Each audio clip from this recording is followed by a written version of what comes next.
National ஆரோக்கிய expo மற்றும் AYUSH conclave ஜனவரி 9 முதல் 12 வரை Heartfulness institute, Babuji memorial ashram, Manapakkam, Chennai. இதில் கலந்து கொள்வதற்கு பொதுமக்கள் அனைவருக்கும் இலவசம்.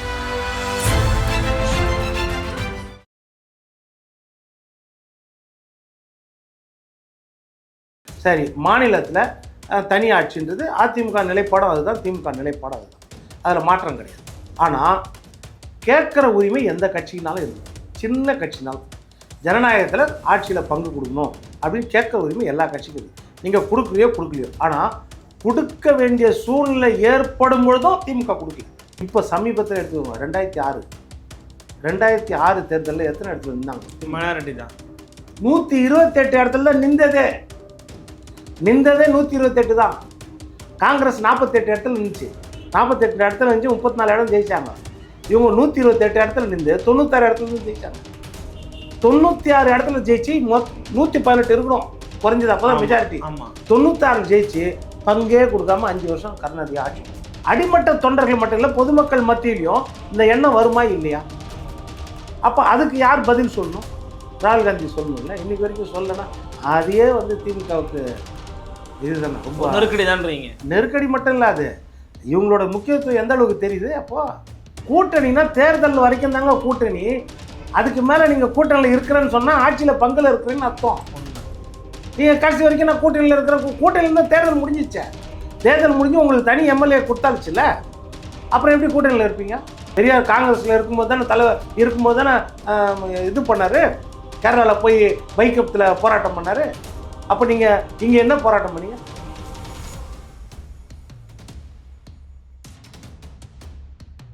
நிம்மதி ப்ராப்பர்ட்டி மேனேஜ்மெண்ட். கான்டாக்ட் 7667008999. நலம் தரும் நல்லார் சித்த மருத்துவமனை. இதய நோய், சர்க்கரை நோய், பக்கவாதம், சிறுநீரக பிரச்சனை, தண்டுவடம் மற்றும் மூட்டு பிரச்சனைகளுக்கு மிகச்சிறந்த மருத்துவமனை.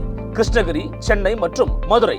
தொடர்புக்கு 8807666117 மற்றும் 8807666118. திமுக கூட்டணிக்குள்ள ஒரு சலசலப்பு உருவாகி இருப்பதாக ஒரு தோற்றம் தெரிகிறது. காங்கிரஸ் கட்சியினுடைய எம்பிக்கள், கரண்ட் எம்பி முதற்கொண்டு காங்கிரஸ்காரனா யாருன்னு காட்ட நேரம் வந்துடும், ஆட்சியகத்தில் பங்கு கேட்டால் உங்களுக்கு ஆர்எஸ்எஸ்ன்னு பேசுவீங்களா? ஏன்னா அப்துல்லா ஐயா ஆர்எஸ்எஸ் காரங்களுடைய குரல் தாங்க ஆட்சியகத்தில் பங்குன்றதெல்லாம் பேசியிருந்தாரு. ஸோ நடக்கிற சம்பவங்கள் நீங்கள் எப்படி பார்க்குறீங்க? ஏதோ பிளவு நோக்கி நகர்றாங்களா என்ன காங்கிரஸ் திமுக? ஒரு விஷயம் கேட்குறேன். மத்தியில் கூட்டணி ஆட்சி, மாநில சுயாட்சின்னு சொல்லிட்டு இவங்க மந்திரம். சரி, மத்தியில் கூட்டணி ஆட்சி நீங்கள் பங்கு வச்சுருக்கீங்க, நிறைய தடவை 18 வருஷம் பங்கு வச்சுருங்க. அதிமுக ஒரு சொற்ப காலம்தான் இருந்துச்சு. மற்றபடி பார்த்திங்கன்னா நீங்கள் தான் மெஜாரிட்டி அங்கே பங்கு வச்சுருக்கீங்க. சரி, மாநிலத்தில் தனி ஆட்சின்றது அதிமுக நிலைப்பாடம் அதுதான், திமுக நிலைப்பாடம் அதுதான், அதில் மாற்றம் கிடையாது. ஆனால் கேட்குற உரிமை எந்த கட்சினாலும் இருக்குது. சின்ன கட்சினாலும் ஜனநாயகத்தில் ஆட்சியில் பங்கு கொடுக்கணும் அப்படின்னு கேட்குற உரிமை எல்லா கட்சிக்கும் இருக்குது. நீங்கள் கொடுக்கலையோ ஆனால் கொடுக்க வேண்டிய சூழ்நிலை ஏற்படும் பொழுதும் திமுக கொடுக்கல. தேர்தலில் நிற்கும் போதே பங்கு கொடுத்தாதான் இந்த தேர்தலை சந்திக்க முடியுன்ற நிலைமையில கூட நீங்கள் பங்கு கொடுக்கல. அதை தான் சொல்ல வரேன். அதிமுக அந்த நிலைப்பாடு கிடையாது. ரெண்டுத்துக்கும் வித்தியாசம் என்னதுமா? 1980 112 இடத்துல தான் திமுக நின்றுச்சு தேர்தலில், எம்எல்ஏ தேர்தலில் 234. 117 இடத்துல காங்கிரஸ் நின்றுச்சு. ஓகே, 112 இடத்துல நிற்கும் போதே மூப்பனார் தான் முதலமைச்சர் மாதிரி சொன்னாங்க. அப்புறம் நாளாக பிரச்சாரம் நடக்கும்போது திமுக அழுத்தத்தால் அப்புறம் இந்திரா காந்தி அறிவித்தாங்க, இல்லை கருணாநிதி தான் முதலமைச்சர் வேட்பாளர். அப்போவே பாதியில் தான் நின்றீங்களா? அப்போ ஆட்சியில் பங்கு கொடுக்குற நிலைமை இருந்துச்சா? இப்போ சமீபத்தில் எடுத்துக்கோங்க, 2006 தேர்தலில் எத்தனை இடத்துல நின்றாங்க? மைனாரிட்டி தான். 128 இடத்துல தான் நின்றதே 128 தான். காங்கிரஸ் 48 இடத்துல நின்றுச்சு. 48 இடத்துல நின்று 34 இடம் ஜெயிச்சாங்க. இவங்க 128 இடத்துல நின்று 96 இடத்துல இருந்து ஜெயிச்சாங்க. 96 இடத்துல ஜெயிச்சு 118 இருக்கணும் குறைஞ்சது, அப்போதான் மெஜாரிட்டி. 96 ஜெயிச்சு பங்கே கொடுக்காம 5 வருஷம் கருணாநிதி ஆட்சி பண்ணிட்டார். பண்ணாரா இல்லையா? சட்டமன்றத்திலே காங்கிரஸ் கட்சி தலைவர் சுதர்சன் கேட்டார், நாங்கள் ஆண்டி மடம் நடத்தலை, எனக்கு வேணும். ஆனால் இவர் என்ன செய்தார்?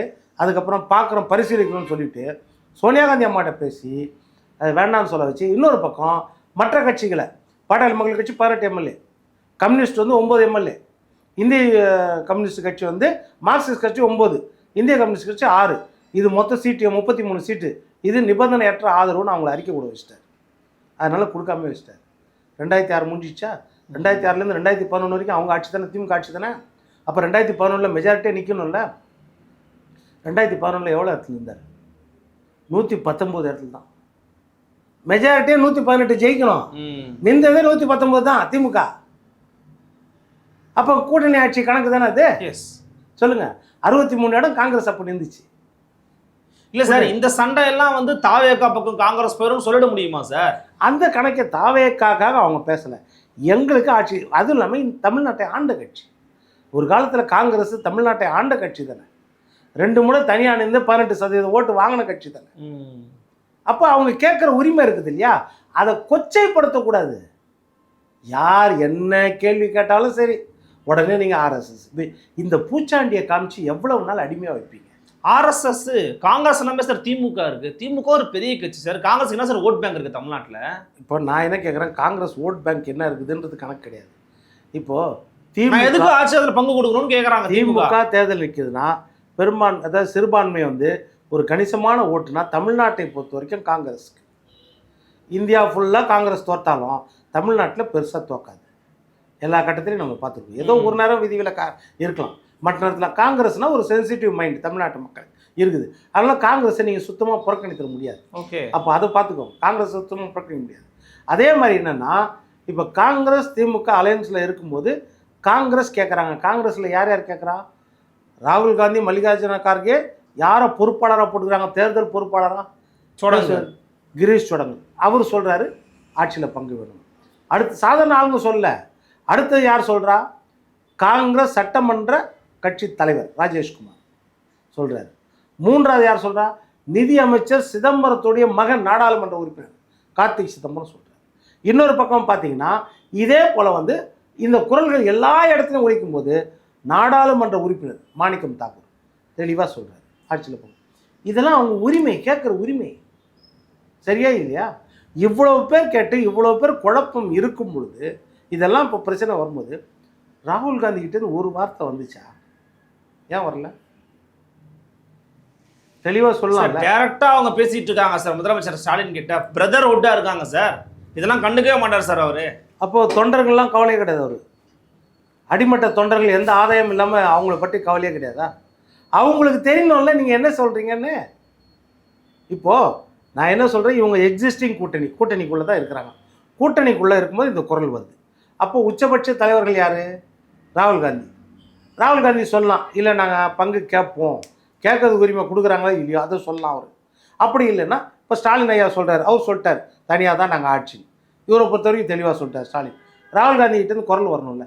இதே அதிமுக பிஜேபி கூட்டணியில் எடுத்துக்கோங்க. அமித்ஷா அவருடைய ஆசையை சொல்லுவார், கூட்டணி ஆட்சி. அது கூட்டணி கமா ஆட்சின்னு எடுத்துக்கோங்க, இல்லை கூட்டணி ஆட்சின்னு கூட எடுத்துக்கோங்க, என்டிஏ கூட்டணி ஆட்சி. அவங்க விருப்பத்தை அவங்க சொல்கிறாங்க.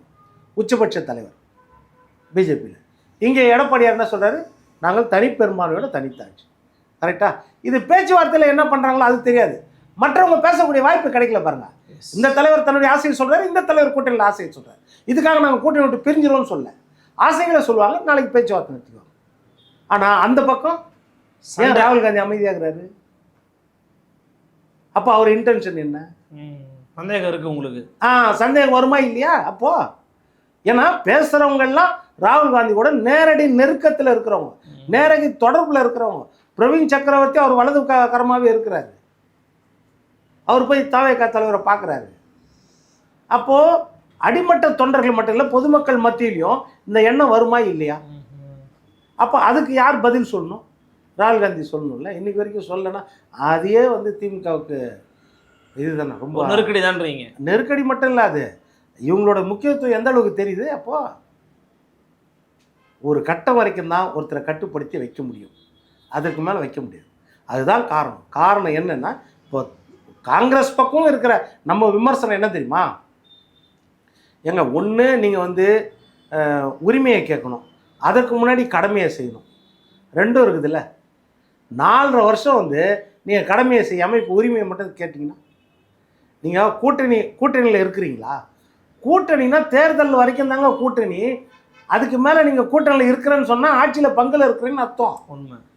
நீங்கள் கடைசி வரைக்கும் நான் கூட்டணியில் இருக்கிறேன், கூட்டணியில் தான் தேர்தல் முடிஞ்சிச்சே. தேர்தல் முடிஞ்சு உங்களுக்கு தனி எம்எல்ஏ கொடுத்தாச்சுல்ல, அப்புறம் எப்படி கூட்டணியில் இருப்பீங்க? இந்த 4.5 வருஷமும் நாங்கள் கூட்டணியில் இருக்கிறோம்னு எந்த பிரச்சனைக்கும் காங்கிரஸ் போராடாமல் 3 முறை மின்சார கட்டணத்தை உயர்த்தினாங்களே, காங்கிரஸ் எங்கே போராட்டம் பண்ணாங்க? சொத்து வரி உயர்த்தும் போது காங்கிரஸ் எங்கே போராட்டம் பண்ணாங்க? அதே மாதிரி கள்ளக்குறிச்சி மேட்டருக்கு காங்கிரஸ் எங்கே போராட்டம் பண்ணாங்க? விடுதலை சிறுத்தைகளாவது ஏதோ பேருக்கு ஒரு மாநாடாவது நடத்தினாங்க. சாம்சங் தொழிலாளர் பிரச்சனை எங்கே போராட்டம் பண்ணீங்க? வேங்கை வயல் பிரச்சனை காங்கிரஸ் என்ன போராட்டம் பண்ணாங்க? பட்டியலின மக்கள் எந்த அளவுக்கு காங்கிரஸை கடந்த காலங்களில் காப்பாற்றிருக்காங்க? நீங்கள் எந்த அளவுக்கு போராட்டம் பண்ணீங்க? திரௌபதி அம்மன் கோயில் ஆலய நுழைவு போராட்டம் நீங்கள் எந்த அளவுக்கு பண்ணீங்க? பெரியார் காங்கிரஸில் இருக்கும்போது தானே இது பண்ணார், கேரளாவில் போய் வைக்கத்தில் போராட்டம் பண்ணார். அப்போ நீங்கள் இங்கே என்ன போராட்டம் பண்ணீங்க? எதுவுமே இந்த 4 வருஷம் போராட்டம் பண்ணாமல் வெறும் திமுக துதியை பாடிட்டு இப்போ போய் நீங்கள் எங்கள் உரிமையை கேட்குறேன்னா அப்போ ஏதோ ஒரு பூகம்பம் வெடிக்க போதுன்னு நினைக்கிறீங்க நீங்கள்? சார் நீங்கள் எதிர்கட்சி தானே சார். காங்கிரஸ் எதிர்கட்சி, விடுதலை சிறுத்தைகள் எதிர்கட்சி, வைகோ எதிர்கட்சி, கம்யூனிஸ்ட் எதிர்கட்சி தானே. ஆளுங்கட்சி திமுக மட்டும்தானே. எல்லா போராட்டத்துக்கும் பண்ணிட்டு தேர்தல் நேரத்தில் உடன்பாடு வைங்க, தவறு கிடையாது. 4.5 வருஷம் போராடுங்க, 6 மாதம் நீங்கள் உறவு வாடுங்க, தவறு கிடையாது. அதுதான் முக்கியம். நம்ம அவங்க மேலே ஊழல் குற்றச்சாட்டு சொல்லுங்கள் அந்த மாதிரிலாம் சொல்ல, அந்த கட்சியை மேலே மக்கள் பிரச்சனைக்கு நீங்கள் கொடுத்து பேசுங்க, அதுக்கு குரல் கொடுக்கணும்ல. இந்த தூய்மை பணியாளர் விஷயமா, ஐயா நீங்கள் கொடுத்த வாக்குறுதியை நிறைவேற்றுங்க, நீங்கள் தானே கொடுத்தீங்க, நிறைவேற்றி கொடுங்க அப்படின்னு சொல்லுங்கள். அது அப்போ மக்கள் உங்களை ஆதரிப்பாங்க. மக்கள் நீங்கள் ஆதரிக்காமல் இருக்கிறதுக்கு என்ன? இவங்க தேர்தல் நேரத்தில் இந்த நம்ம ராஜகண்ணப்பன் ஐயா சொன்ன மாதிரி தான், கட்சியே நடத்த மாட்டாங்க. எலெக்ஷன் அப்போ மட்டும் காங்கிரஸ்னு ஒரு கட்சி இருக்குது, எலெக்ஷன் அப்போ மட்டும் சீட்டு கேட்க வந்துடுவாங்க. இந்த பிரச்சனை இருக்குதா இல்லையா? அப்போது அதை காங்கிரஸ் என்னைக்கு உணருதோ அப்போ தான் காங்கிரஸ் இன்னைக்கு இங்கே வளர முடியும். இல்லைன்னா எம்எல்ஏக்கள் கிடைப்பாங்க, ஒரு 10 எம்எல்ஏக்கள் 15 எம்எல்ஏக்கள் நேரத்துக்கு ஏற்ற மாதிரி கிடைப்பாங்க, அவ்வளோதான். 63 தொகுதி நிற்கும் போது 5 எம்எல்ஏ கிடைப்பாங்க, 48 நிற்கும் போது 34 எம்எல்ஏ கிடைப்பாங்க, இப்போ 25 நிற்கும் போது 18 எம்எல்ஏ கிடைப்பாங்க. இப்படி எம்எல்ஏக்கள் வேணால் கிடைக்கலாம் ஒழிய மற்றபடி உங்களுக்கு அதிகார பகிர்வோ எதுவும் இருக்காது. பார்க்கலாம், பொறுத்திருந்து பார்க்கலாம் எப்படி அவங்களுக்கு என்ன மாதிரி டெவலப்மெண்ட்ஸ் நடக்குதுன்னு. எங்களுக்காக வருகிறேன். பிரதமர் மிக்க நன்றி சார். நன்றி. இன்னும் சந்திக்கலாம். வணக்கம்.